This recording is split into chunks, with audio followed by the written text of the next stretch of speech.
लग्न करण्यासाठी अक्षदा आपल्या बाबांना होकार देते. तेव्हा दुसऱ्याच दिवशी तिला पाहुणे बघायला येतात. नवरा मुलगासुद्धा बघायला आलेला असतो. अक्षदा सुंदर तर होतीच, पण हुशारही खूप होती. नवरदेवाच्या मामाने अक्षदाला प्रश्न विचारलेत आणि मनाला भिडेल असे प्रत्येक प्रश्नाचे उत्तर अक्षदाने सगळ्यांनाच दिले. कार्तिक तर पाहता क्षणीच अक्षदाच्या प्रेमात पडला असावा. म्हणून तुला काही प्रश्न विचारायचा आहे का कार्तिक, असं मामांनी जेव्हा त्याला विचारलं तेव्हा तो काहीच नाही असं बोलला. पण तरीही सुमित म्हणजे अक्षदाचा भाऊ, सुमितने अक्षदाला आणि कार्तिकला एकामेकांशी नीट मनातील बोलण्यासाठी एका रूममध्ये पाठवलं. तेव्हा अक्षदाने आपली इच्छा कार्तिकला बोलून दाखवली.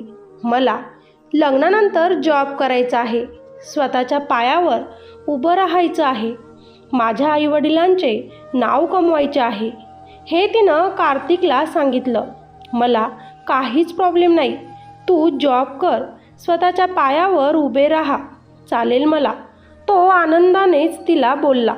हो, पण 5-6 महिने तरी लागतील तुला माझ्यासोबत मुंबईला घेऊन जायला. मला तेवढे फक्त ॲडजस्ट कर, कारण मी कंपनीने दिलेल्या फ्लॅटमध्ये राहतो. लग्न झाल्यावर मला आपल्या दोघांसाठीही फ्लॅट घ्यावा लागेल स्वतःचा. त्याला थोडासा वेळ जाईल. बाकी आपली फील्ड एकच आहे. मला तू पसंत आहे. आता तू सांग, तुला मी पसंत आहे किंवा नाही. कार्तिकनं एका श्वासातच अक्षदाला विचारलं.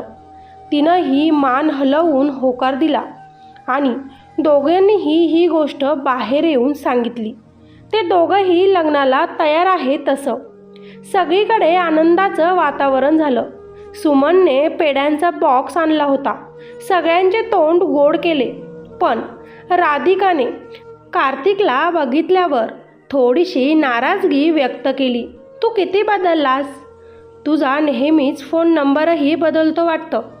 राधिका ही अक्षदाची वहिनी होती आणि आपल्या नंदेचं चांगलं व्हावं हेच फक्त तिला वाटत होतं. पण कार्तिकने बरोबर बाजू हँडल करत तिला उत्तर दिलं. कामं असतात, माझी पोस्ट मोठी आहे म्हणून मोबाईल नंबरही बदलतच राहतात. हो, पण माझ्या घरच्यांसाठी एकच नंबर आहे, त्यावर नेहमीच मी अवेलेबल असतो. तुझ्याकडेही आता तोच नंबर घे आणि माझ्या होणाऱ्या बायकोलाही नंबर दे. आता सगळेच हसतात, कारण ओळखीतलं स्थळ घरी चालून आलं होतं आणि जमलंही होतं. आता पाहुणे निघून गेले. कार्तिक आपल्याला काय बोलला हे तिनं आपल्या घरच्यांना सांगितलं. 4-5 महिने मला तो मुंबईला घेऊन जाऊ शकणार नाही असं तिनं सांगितलं. ही गोष्ट तिच्या भावाला आणि तिच्या वडिलांना कुठेतरी खटकली. पण तोच तिची आई बोलली. मग काय झालं? 4-5 महिने सासू सासऱ्यांकडे राहिली तर त्यांची सेवा केली तर तुलाच पुण्य लागेल. तोपर्यंत जावई तिकडे तुम्हाला चांगलंच घर शोधून ठेवेल किंवा चांगला फ्लॅट शोधून ठेवेल. सगळी तयारी तो आधी तिकडे करेल आणि नंतरच तो तुला घेऊन जाईल. म्हणजे तुलाही काही त्रास होणार नाही. तुझ्या काळजीपोटीच तो मुलगा असं काही म्हटलं असेल. आता तिच्या आईचं ही सगळ्यांना बरोबरच वाटलं. सगळेही खूप खुश आहेत. मुलगा चांगला आहे, मुलाच्या घरची परिस्थिती चांगली आहे. सगळा विचार करूनच अक्षदाच्या भावाने आणि वडिलांनी लग्नाची तारीख फिक्स केली.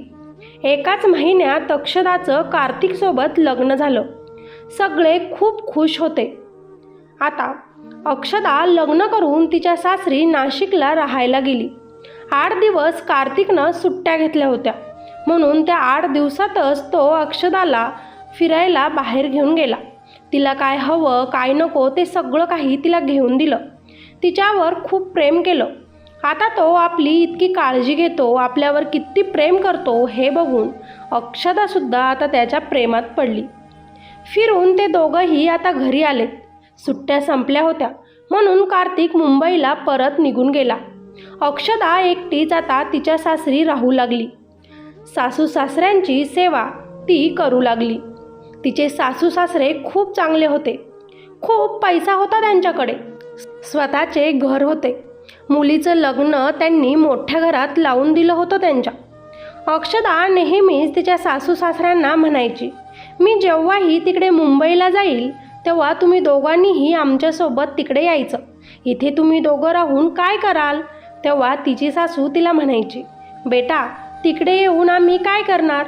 त्यापेक्षा तुम्हीच 15 दिवसात म्हणावं किंवा महिन्यात एखादा चक्कर इकडे आपल्या घरी मारत जा. आम्हालाही बरं वाटेल. तिच्या सासू सासऱ्यांनासुद्धा आता तिचा स्वभाव खूप आवडायला लागला होता. ती जेव्हा तिच्या माहेरी गेली तेव्हा ती खूप खुश होती. कार्तिकबद्दल आपल्या बाबाला, आपल्या आईला ती सांगत होती. माझा नवरा असा आहे, माझा नवरा तसा आहे, त्याच्याबद्दल खूप काही ती त्यांना सांगत होती. जावयाबद्दल स्तुती ऐकून तिच्या आईवडिलांनाही खूप छान वाटत होतं.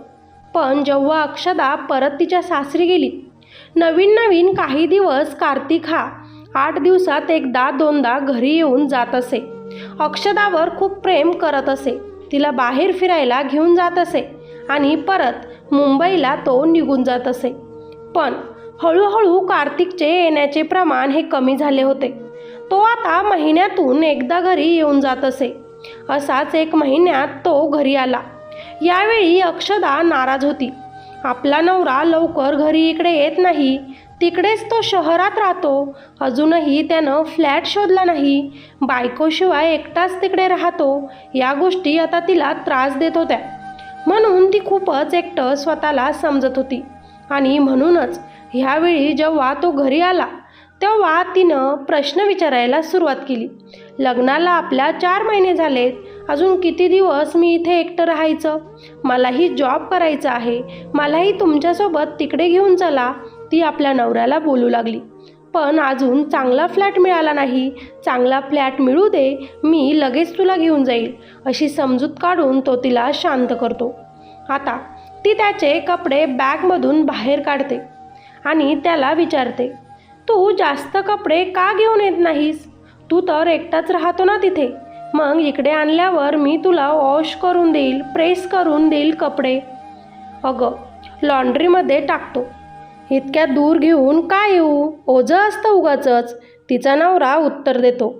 बॅगमधील कपड्यांच्या घड्या घालत असताना तिला एका पॅन्टच्या खिशामध्ये एक हॉटेलचं बिल मिळतं आणि एक बिल फ्लॅटवर ऑर्डर केलेल्या गिफ्टचं मिळतं, ज्यावर घराचा पूर्णच पत्ता होता. हॉटेलच्या बिलवर तिनं लोकांचं जेवणाचं बिल होतं. गिफ्टसुद्धा दोघांसाठी घेतलेलं होतं. तिला काही समजेना म्हणून तिनं डायरेक्ट त्याला विचारलं, तू तर फ्लॅटमध्ये राहतोस ना, मग हा सोसायटीचा ॲड्रेस का आहे यावर? आणि कुणासाठी गिफ्ट ऑर्डर केलं होतंस तू? तिच्या या प्रश्नांवर कार्तिक गोंधळला, घाबरला आणि घाईघाईत तिच्या हातातून त्याची पॅन्ट आणि ते बिल घेत म्हणाला, किती प्रश्न विचारतेस गं तू? गेलो होतो एका सोसायटीमध्ये. माझ्या फ्रेंडचा बर्थडे होता म्हणून गिफ्ट घेऊन गेलो होतो. आणि हॉटेलमध्ये तर नेहमीच जेवण होतं असतात आमचे. फ्रेंड्स आहेत तिथे माझे. आता बायको नाही म्हटल्यावर मला बाहेरच जेवावे लागेल ना बरं. याही वेळी त्यानं उडवाउडवीचे उत्तरं दिले आणि 2 दिवसानंतर तो आता निघून गेला. पण अक्षदा मात्र त्या 2 बिलांकडे बघत विचार करत बसली. तिला काही समजतच नव्हतं. ती डिप्रेशनमध्ये जायला लागली होती. तिच्या सासू सासऱ्यांनाही आता तिची हाल बघवत नव्हती. नवरा अगोदर तर आठवड्यात एकदा तरी यायचा तिचा, पण आता महिन्यात एखादा चक्कर होतो. यामुळे बिचारी आपली सून स्वतःला एकटं समजत आहे असे तिचे सासू सासरे बोलायचे. आपण आपल्या मुलाला आता समजावून सांगू आणि सूनबाईंना घेऊन जायला लावू. आता 6 महिने झाले होते. आधी तरी तो एका महिन्यात एकदा चक्कर मारत होता, पण आता एकाचे 2 महिने होऊ लागले होते. बोलता बोलता तिच्या लग्नाला 8 ते 9 महिने झाले होते. पण कार्तिक अजूनही तिला मुंबईला त्याच्यासोबत घेऊन जायला तयार नव्हता. आता मात्र अक्षदा खूपच नाराज राहायला लागली होती. तिचे आईबाबा तिला काही दिवसांसाठी आपल्या घरी घेऊन आलेत. त्यांच्यासमोर रडूनच तिनं आपलं मन व्यक्त केलं. माझा नवरा मला घेऊन जात नाही, मला तिथे करमत नाही एकटीला. माझं करिअरही गेलं, सगळं काही संपलं माझं. सासू सासऱ्यांची सेवा करून मी किती दिवस तिथेच राहू, असे बरेच मनातील प्रश्न तिनं आपल्या बाबांना बोलवून दाखवले. आपली मुलगी दुःखी आहे, नाराज आहे हे बघून सुमन आणि रावसाहेबांनाही खूप वाईट वाटू लागलं. अक्षदाच्या भावाला सुद्धा खूप त्रास होत होता की आपली बहीण इतक्या दुःखामध्ये आहे. तेव्हाच अक्षदाची वहिनी राधिका बोलली, माझ्या मनामध्ये एक डाऊट आहे. तुम्हाला सगळ्यांना आठवतं का, मी त्याला विचारलं होतं की तू फोन नंबर का बदलतो ते. त्यानं असंच काहीतरी उत्तर दिलं होतं मला. पण मला काहीतरी डाऊट वाटत आहे. त्यामुळे सुमित, तूच आता तुझ्या बहिणीसाठी मुंबईला एकदा जाऊनच ये. कार्तिकबद्दल व्यवस्थित चौकशी कर तिथे. आता मात्र रावसाहेब आणि सुमनलाही खूपच टेन्शन आलं होतं. इकडे अक्षदाच्या मनात सुद्धा उलटे प्रश्न येऊ लागले होते. पण तिने घरी घडलेलं आपल्या भावाला सगळं काही सांगितलं. गिफ्ट, सोसायटी, जेवण, तिघांचे बिल, तेही एकदा नाही तर 3-4 वेळा मला ह्याच ॲड्रेसवर बिलं मिळाले, तेही माझ्याच नवऱ्याच्या खिशात. रडून आपल्या भावाला ती सांगत होती. इकडे तिचे सासू सासरे आपल्या मुलाला फोन करून रागवत होते की कार्तिक, आता तरी अक्षदाला घेऊन जा तिकडे. ती खूप नाराज असते, नेहमी आता आजारी पडते. तिचं मन आता इथे लागत नाही. तूही तर आता 1-2 महिन्यातून एकदाच इथे येऊन जातोस. बिचारी स्वतःला एकटं समजत आहे. तेव्हा कार्तिक बोलतो, तुम्ही दोघे आहात ना तिथे, मग ती एकटी का समजते स्वतःला. मला इथे खूप कामं असतात, त्याच्यामुळे घर शोधायला वेळच मिळाला नाही.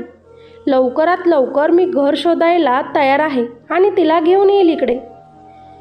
पण त्यासाठी अजून 4-5 महिने तरी मला लागतील.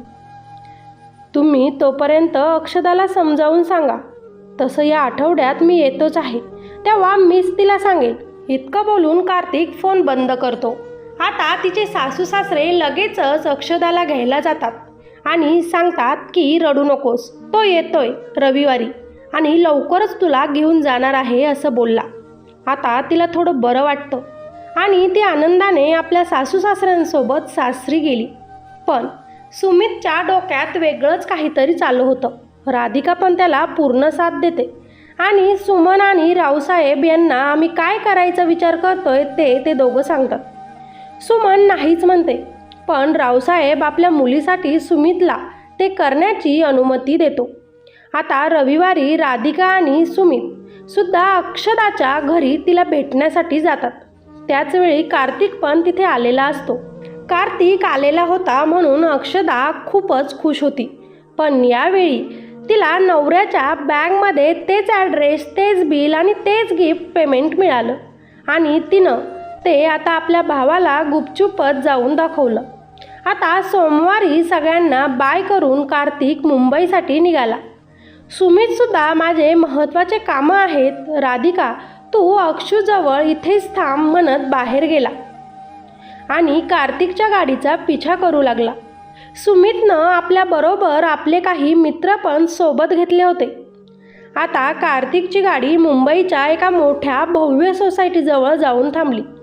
त्यानं गाडी पार्क केली आणि तो लिफ्टने वरती गेला. सुमितसुद्धा त्याच्या मागे गेला. जो लिफ्ट नंबर कार्तिकने दाबला होता तो त्यानं बघितला होता आणि लगेचच सुमितने तिथं फ्लॅट मालकाचे नाव पण बघितले, जे की कार्तिक शिंदे म्हणून होतं. आता सुमितला खूप मोठा धक्का बसला होता. तो डायरेक्टच जाऊन काहीच बोलू शकत नव्हता, कारण तिथे गेल्यावर काहीही होऊ शकलं असतं. पण आता सुमित जरा बाजूला उभं राहून कार्तिक जाण्याची वाट बघत होता. कार्तिक 2 तासांनी आपलं आवरून खाली आला आणि गाडी घेऊन ऑफिसला निघून गेला. कार्तिक गेल्याबरोबर सुमित पटकनच लिफ्टने त्याच मजल्यावर गेला आणि कार्तिक ज्या घरात गेला होता त्याची बेल वाजवली. दरवाजा एका गरोदर स्त्रीनं उघडला. सुमित तिला काही विचारणार तर त्याचं लक्ष समोरच्या भिंतीवरच्या फोटोकडे गेलं आणि त्याच्या पायाखालची जमीनच सरकली. असं काय बघितलं असेल सुमितनं? कोण होती ती स्त्री? काय कार्तिक सुमितच्या बहिणीला धोका देत होता? काय कार्तिकच्या आईबाबांना पण यातलं काहीही माहिती होतं? हे जाणून घ्यायला ही पूर्ण स्टोरी नक्कीच बघा, कारण उद्या जाऊन आपल्या पण मुलीचं लग्न आपल्याला करायचं आहे आणि कसा कसा धोक्यात ठेवलं जातं हे याच स्टोरीमधून तुम्हाला समजेल. चला तर मग सुरू करते आजची आपली स्टोरी. अहो, मी काय म्हणते, आपली मुलगी आता शेवटच्या वर्षाला शिकत आहे. तिच्यासाठी आता चांगला मुलगा शोधायला सुरू करा. सुमनबाई चहाचा कप रावसाहेबांना देत म्हटल्या. अगं थांब, अजून माझी मुलगी कुठे खूप मोठी वाया चालली. राहू दे की थोडे दिवस घरी तिला, मग बघूया लग्नाच्या तिचं. रावसाहेब पण चहाचा घोट पितच म्हटले. अक्षदा ही एका मोठ्या शेतकऱ्याची मुलगी होती आणि त्यांच्या घरची परिस्थितीही खूपच चांगली होती. घरात आई बाबा, एक मोठा भाऊ आणि ती राहत होते. इंजिनिअरिंगच्या शेवटच्या वर्षाला ती शिकत होती, पण घरून आता तिचा अभ्यास होत नव्हता. आई नेहमीच घरातील छोटं मोठं काम तिला देत असे आणि म्हणत असे, मुलीच्या जातीला सगळे कामं जमले पाहिजे, नाहीतर सासरचे लोक मुलीच्या आईलाच नावं ठेवतात बघ, की आईनं काहीच शिकवलं नाही. अक्षदा आपल्या आईबाबांवर खूप प्रेम करायची, म्हणून ती कधीच कुणाचं बोलणं टाळत नसे. आईनं दिलेलं काम पण ती सगळं करत असे. पण तिचं शेवटचं वर्ष होतं, अभ्यास जास्त होता, म्हणून तिच्या बाबांना सांगून तिनं आपलं ॲडमिशन कॉलेजच्या हॉस्टेलला करून घेतलं होतं. कारण बसने येण्या जाण्यातही तिचा खूप टाईमपास होत होता आणि घरी आल्यावर पण आई थोडं का होईना काम सांगे आणि लग्नाचा विषय काढत असे. म्हणून तिनं आपल्या लाडक्या बाबांना सांगून हे सगळं काम केलं होतं. आता ती मन लावून अभ्यास करत असे आणि तिला या सेमिस्टरला मार्क पण चांगले मिळाले होते. इकडे तिची आई सुमन नेहमीच तिच्या बाबांना डोकं लावत असे, तुम्ही इतक्या मुलीला असं एकटीला हॉस्टेलला टाकून दिलंस. घरी असती तर कामं पण शिकत राहिली असती आणि शिक्षण पण सुरू होतंच की. पण तुम्ही बाप लेक, तुम्हाला काय कळतं काही? मुलीवर इतकं प्रेम करतात की तिच्यासाठी काही पण करायला तयार असतात तुम्ही. तेव्हाच रावसाहेब बोलतात, तू नाही का तुझ्या त्या मुलासाठी सगळं करते? मी काही बोलतो का की तू मुलीपेक्षा मुलाला जास्त जीव लावते तुझ्या? अक्षदाचे आई वडील खूप चांगले होते. आंबट गोड नातं होतं त्यांचं.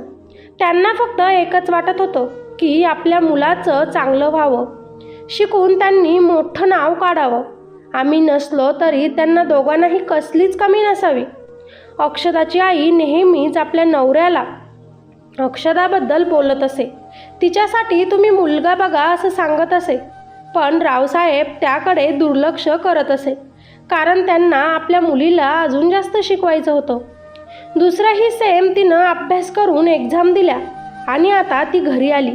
घरी आल्याबरोबर आईनं तिच्या बाबांना परत हट्ट करायला सुरू केलं की आता तरी तिचं लग्न करू. पण अक्षदा आणि बाबा सुमनचं बोलणं मनावर घेत नव्हते. अक्षदा आता आपल्या आईला बोलत असे की आई, तू दादाचं लग्न कर ना आधी, मग माझे बघू. ती बघू म्हटल्यावर तरी सुमनबाईंना खूपच आनंद झाला आणि आता आपण आपल्या मुलाचं लग्न करू आधी, त्यानं आपले पाहुणे वाढतील आणि मग जर अक्षूला एखादे ओळखीतलं स्थळ आलं तर किती छान. त्या आता आपल्या मनातच विचार करतात. आपल्या मनातील ते आपल्या नवऱ्यालाही सांगतात. रावसाहेब पण यावर विचार करतात आणि आपण असंच करूया असं सुमनला सांगतात. आता तर सुमनच्या आनंदाला पारावारच उरला नव्हता. त्यांचा मुलगा सुमित पेशानं वकील होता आणि ती पण नामांकित, म्हणून त्याला स्थळं चालून येत होते. रावसाहेब आपल्या दोन्ही मुलांवर खूपच गर्व करत असे.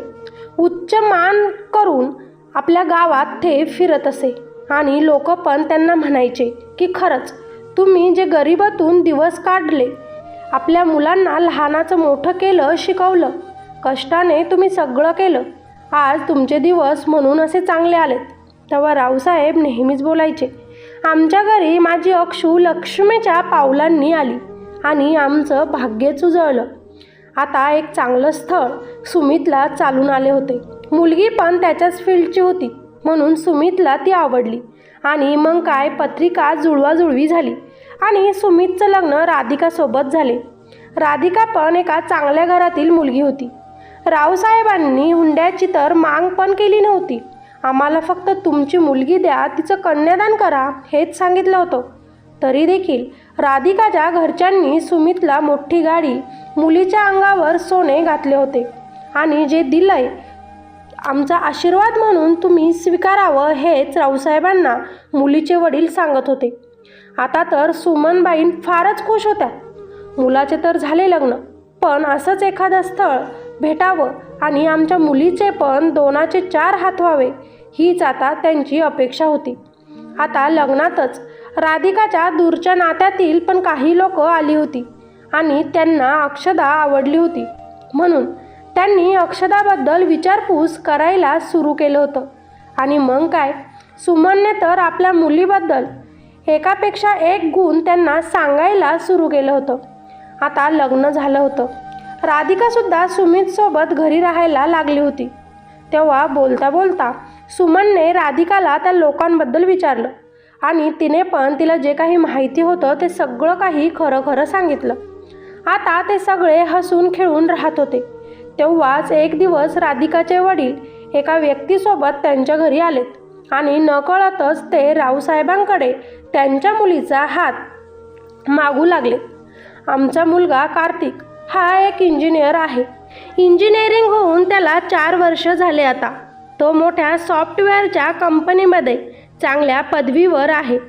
कार्तिकाने अक्षदाचे लग्न झाले तर ती पण त्याच्यासोबत मुंबईला जाऊन राहील. त्यांच्यासोबत तिथे काम करेल. फील्ड एक आहे तर काहीच प्रॉब्लेम येणार नाही त्यांना. रावसाहेब, या गोष्टीवर मी विचार करून तुम्हाला कळवतो असं त्यांना बोलतात. आता राधिकाचे वडील तिला भेटून आणि सगळ्यांना हात जोडत तिथून निघतात आणि जाता जाता रावसाहेबांना बोलतात, खरंच हे माणसंही खूप चांगले आहेत. नेहमीच्याच आमच्या ओळखीतले आहेत आणि कार्तिकला पण आम्ही चांगलंच ओळखतो. खूप वेळा भेट होत नाही आमची, पण वर्षातून 1-2दा तरी एखाद्या कार्यक्रमात आम्ही भेटतो. खूप संस्कारी मुलगा आहे. आपली अक्षदा तिथे जर दिली तर तिचं कल्याण होईल. आता रावसाहेब, सुमन आणि सुमित हे सगळेच त्या स्थळाबद्दल विचार करतात आणि अक्षदाचं इंजिनिअरिंगचा रिझल्ट लागतो.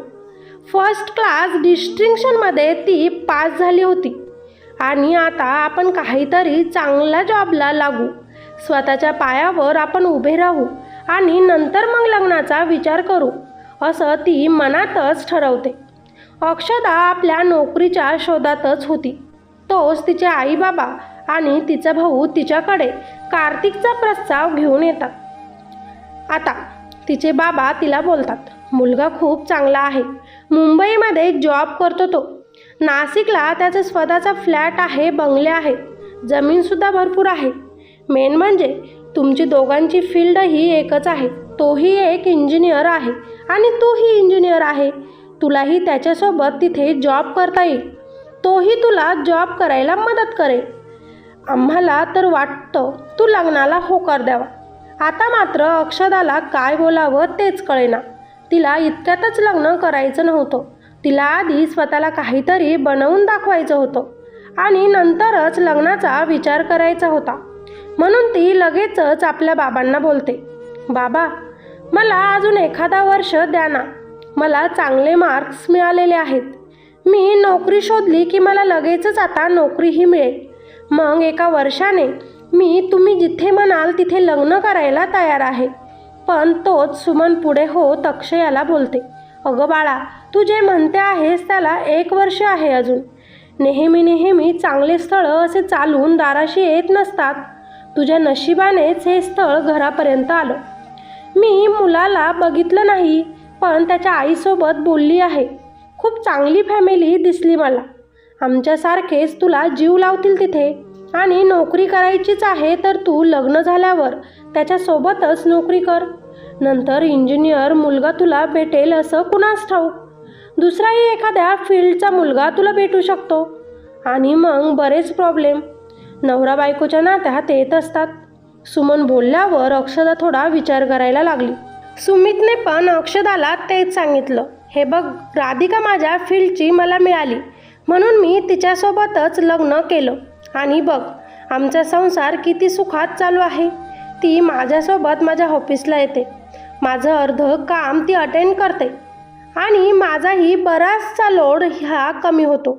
त्यामुळे मला वाटतं तू सुद्धा त्याच्यासोबत लग्न करावं आणि तुम्ही दोघांनीही मिळून काम करावं. आता अक्षदाने आपल्या बाबांकडे बघितलं. तिला काहीच कळेना. तेव्हा तिचे बाबा तिला बोलतात, आम्ही तुला कशाचाच दबाव टाकणार नाही. तुला मुलगा आवडला, तुमच्या दोघांचं बोलणं करून घ्या. हवं तर दोघांचे विचार जर जुळले तरच आपण तुमच्या लग्नाचा हा विचार पुढे घेऊन जाऊ. आता अक्षदा लग्नासाठी बाबांना होकार देते. दुसऱ्याच दिवशी पाहुणे अक्षदाला बघण्यासाठी येतात. नवरा मुलगा कार्तिक पण आलेला असतो. त्या दोघांना दोघंही आवडतात. घरच्या मोठ्या थाटामाटात त्यांचं लग्न लावून देतात. मुलाला कार सोने देतात आणि आपली लाडकी मुलगी कार्तिकला सोपवतात. कार्तिक 8 दिवसात एकदा घरी यायचा. काहीच दिवसात तो महिन्यात एकदाच परत घरी यायला लागला आणि आता तर लग्नाला 1 वर्ष होत आलं होतं तरी तो आपल्या बायकोला म्हणजेच त्याच्यासोबत मुंबईला घेऊन जायला तयारच नव्हता. ती खूप नाराज होती. म्हणून तिच्या भावाने एक दिवस कार्तिकच्या गाडीचा पाठलाग केला आणि कार्तिक निघून गेल्यावर अक्षूचा भाऊ सुमित हा त्याच फ्लॅटच्या समोर जाऊन उभा राहिला आणि बेल वाजवली. एक गरोदर मुलगी समोर उभी होती आणि समोर तिचा आणि कार्तिकसोबत अजून एका छोट्या मुलाचा फोटो होता. जो बघून सुमित खूप घाबरला, पण स्वतःला कंट्रोल करत आम्ही नोंद घेत आहोत. तुमच्या फॅमिलीबद्दल माहिती हवी आहे काय, आम्ही आत येऊ शकतो का, त्यानं त्या लेडीला विचारलं. हो या म्हणत सुमित आणि त्याचा एक मित्र आत गेले आणि तिला विचारू लागले नवऱ्याचं नाव. तिनं कार्तिक शिंदे सांगितलं. किती वर्ष झालेत लग्न होऊन, पुढचा प्रश्न विचारला. आता 4 वर्ष होतील तिनं सांगितलं. तुमचं लव्ह मॅरेज की अरेंज मॅरेज, ती बोलली लव्ह. घरी माहिती आहे त्यानं विचारलं. माझ्या घरी माहिती आहे पण कार्तिकच्या घरी माहिती नाही तिनं सांगितलं. मुलं किती आहेत त्यानं विचारलं. आता ती प्रश्नार्थक नजरेनं सुमितकडे बघू लागली. तेव्हा नगरपालिका नोंद घेतोय मॅडम, तो बोलला. एक मुलगा आहे 3 वर्षांचा आणि आता 8 महिने प्रेग्नेंट आहे मी, तिनं सांगितलं. तुम्हाला माहिती आहे तुमचा नवरा कुठे राहतो, काय करतो ते? हो माहिती आहे. माझे मिस्टर नाशिकचे आहेत, तिथंच घर पण आहे त्यांचं आणि खूप प्रेम करतात ते त्यांच्या आईबाबांवर, म्हणून महिन्यात एकदा तरी जातात, ती बोलली. आता मला सांगा तुमच्याबद्दल, त्यांच्या घरी कधी सांगणार आहात? मी तर नेहमीच म्हणते सांगू, पण कार्तिक नाही म्हणतात कारण आई वडील टेन्शन घेईल. आमची कास्ट सेम नाही ना म्हणून. ओके मॅडम धन्यवाद, भेटू लवकरच, म्हणत तो घरातून बाहेर पडला.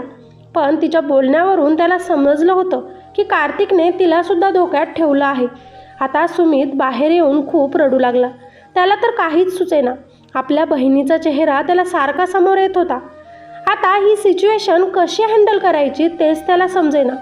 तरी त्यानं मोठ्या हिमतीनं आपल्या बायकोला फोन केला आणि काहीही करून लगेच अक्षदाला आणि तिच्या सासू सासऱ्यांना घेऊन मी जो ॲड्रेस देतो तिथे ये असं सांगितलं. आपल्या आईबाबांनाही फोन करून त्यानं सांगितलं की लवकरात लवकर इकडे या. संध्याकाळ झाली होती. अक्षदा आणि पूर्ण फॅमिली सुमितनं सांगितलं त्या ठिकाणी आली होती.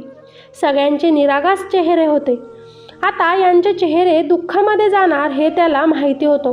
कसं बोलू कुठून बोलू ते त्याला समजत नव्हतं. इकडे कार्तिक पण जॉबवरून घरी आला होता. आल्याबरोबर त्यानं आपल्या आजच्या 3 वर्षाच्या मुलाला आणि बायकोला गिफ्ट दिलं. गावावरून आल्यावर नेहमीच तो आपल्या बायकोला आणि मुलाला गिफ्ट देऊन खुश करत असे. त्याच दिवशी ते बाहेरून जेवण ऑर्डरही करत असे.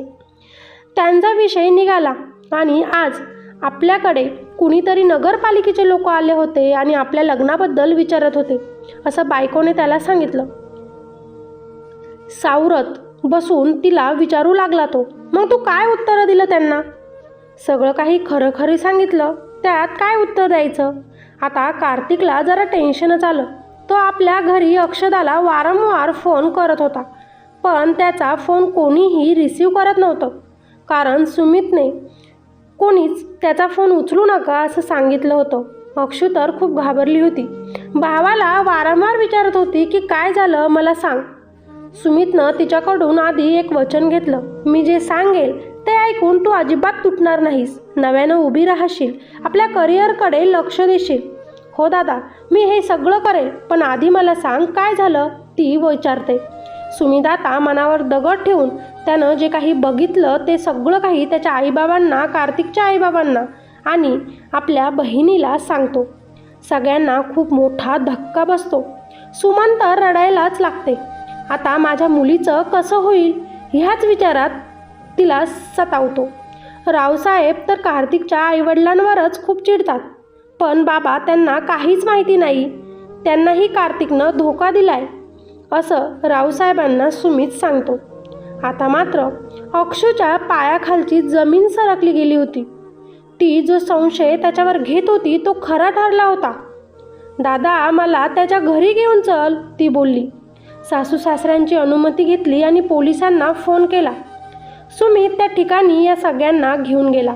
बेल वाजवली. दरवाजा कार्तिकनंच उघडला. समोर अक्षदाला बघून तो खूपच घाबरला. तू इथे काय करतेस, तिच्यावर रागवतच तो ओरडला. अरे वा कार्तिक, तू फ्लॅट घेतलास, मला सांगितलं पण नाहीस, असं म्हणत ती त्या घरात घुसली. तिच्यासोबतच मागे पूर्ण फॅमिलीही घरात आली. आता मात्र कार्तिकला काहीच सुचेना. तोच त्याची बायको रूममधून बाहेर येत विचारते, बेबी कोण आहे, आणि सुमितला बघून बोलते, कार्तिक हीच व्यक्ती सकाळी आली होती आणि प्रश्न विचारत होती. तेव्हा सुमितनं जोरातच कार्तिकची कॉलर पकडली आणि बोलला, तुला कोणी हक्क दिला माझ्या बहिणीच्या जीवनाशी खेळायचा? तुझं जर लग्न झालं होतं तर तू माझ्या बहिणीसोबत लग्न का केलं? तुझी इथे बायको आहे, तुला एक मुलगा आहे, तुझी बायको दुसऱ्यांदा गरोदर आहे आणि तरीसुद्धा तू माझ्या बहिणीला धोक्यात ठेवलं आहेस.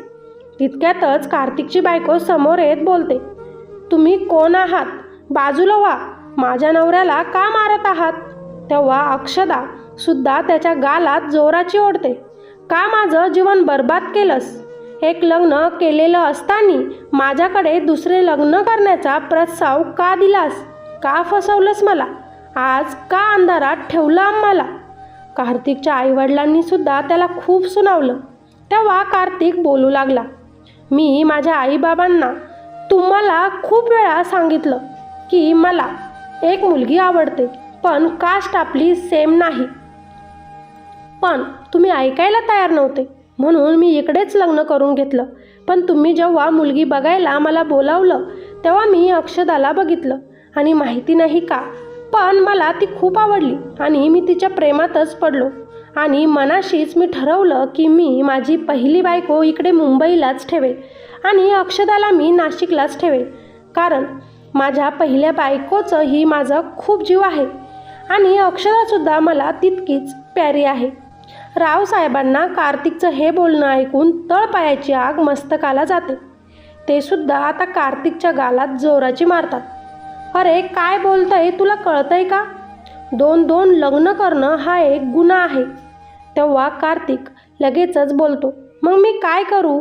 मी लग्न करायला नाही म्हणत होतो, तरी पण माझ्या घरच्यांनी मला बळजबरीनं अक्षदाला बघायला पाठवलं होतं. मला ती आवडली म्हणून मग मी लग्न केलं. आता मात्र पहिल्या बायकोच्याही पायाखालची जमीनच सरकते, कारण तिलासुद्धा त्यानं अंधारातच ठेवलं होतं.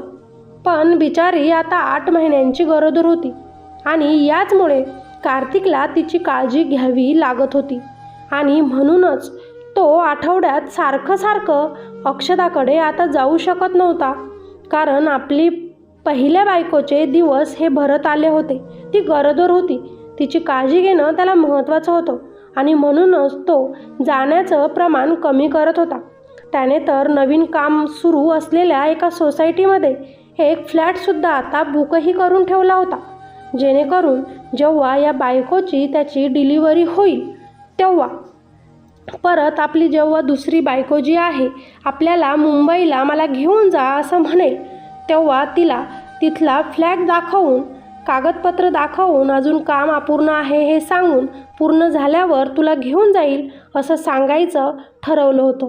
कार्तिकने मनाशी पूर्ण प्लॅनिंग केलेला होता की ही बायको मी इथे खुश ठेवेल आणि माझी तिकडूनची ही बायको मी खुश ठेवेल. जरी अक्षदा एका शेतकरी कुटुंबातील होती तरीसुद्धा तिच्या घरचे भाऊ, वहिनी, आई वडील हे खूप शिक्षणाला मान देत होते. आम्ही आज भावानेच तिची जिंदगीही सुरक्षित केली होती. तितक्यातच तिथे पोलीस येतात. 2-2 लग्न करण्याच्या गुन्ह्यामध्ये आणि बायकोला धोका देण्याच्या गुन्ह्यामध्ये कार्तिकला ते अटक करतात. आई बाबा आम्हाला वाचवा, सीमा मला वाचव, असं तो आपल्या पहिल्या बायकोला म्हणतो. पण त्याची पहिली बायकोसुद्धा आता शांत उभी असते, कारण तिच्यासाठी सुद्धा हे सगळं काही धक्कादायकच होतं. आता कार्तिकला जेल होते. काहीच महिन्यांमध्ये अक्षदा या डिप्रेशनमधून बाहेर येते. स्वतःला ती सावरते. कार्तिकसोबत तलाक घेते आणि नोकरी करण्यासाठी पुण्यामध्ये ती शिफ्ट होते. तिचे आईबाबासुद्धा तिची ताकद बनवून तिच्यासोबतच पुण्यामध्ये राहतात. घरी सुमित आणि राधिका हे 2 जण होते. कार्तिकच्या आईबाबांनी त्यांचे पूर्ण सोनं, गाडी त्यांना सगळं काही परत केलं होतं आणि खूप जास्त माफीसुद्धा त्यांनी मागितली होती, कारण जे काय झालं ते त्यांनाही काहीच माहिती नव्हतं. एका वर्षातच अक्षदाच्या जीवनामध्ये खूप चढ उतार आले. पण शिक्षण झालं होतं तिचं, मार्क चांगले होते तिला. मी अजूनही काहीतरी करू शकते ही आशा घेऊनच ती पुण्यामध्ये पुढचं पाऊल उचलण्यासाठी आली होती. मित्र आणि मैत्रिणींनो, या गोष्टीचं तात्पर्य फक्त एकच आहे. लग्न जमवताना विचारपूर्वक लग्न जमवा. मुलाची व्यवस्थित चौकशी करा. जिथे जॉब करतो तिथे जाऊन या. कुठे राहतो ते नीट बघा. त्याचा पूर्ण बॅकग्राऊंड चेक करा.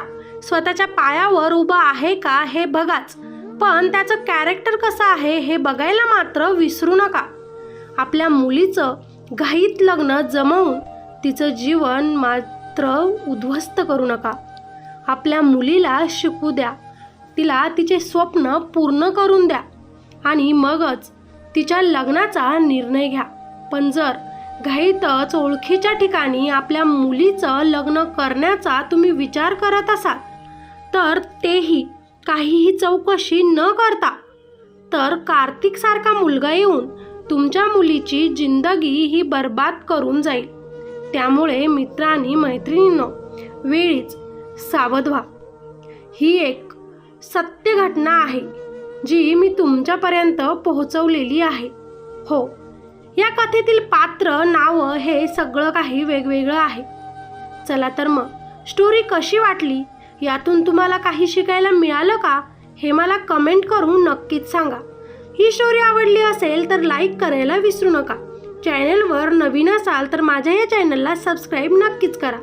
आणि हो, लेखनामध्ये जर चुका झालेल्या असेल, अशुद्ध लेखन असेल तर प्लीज समजून घ्या.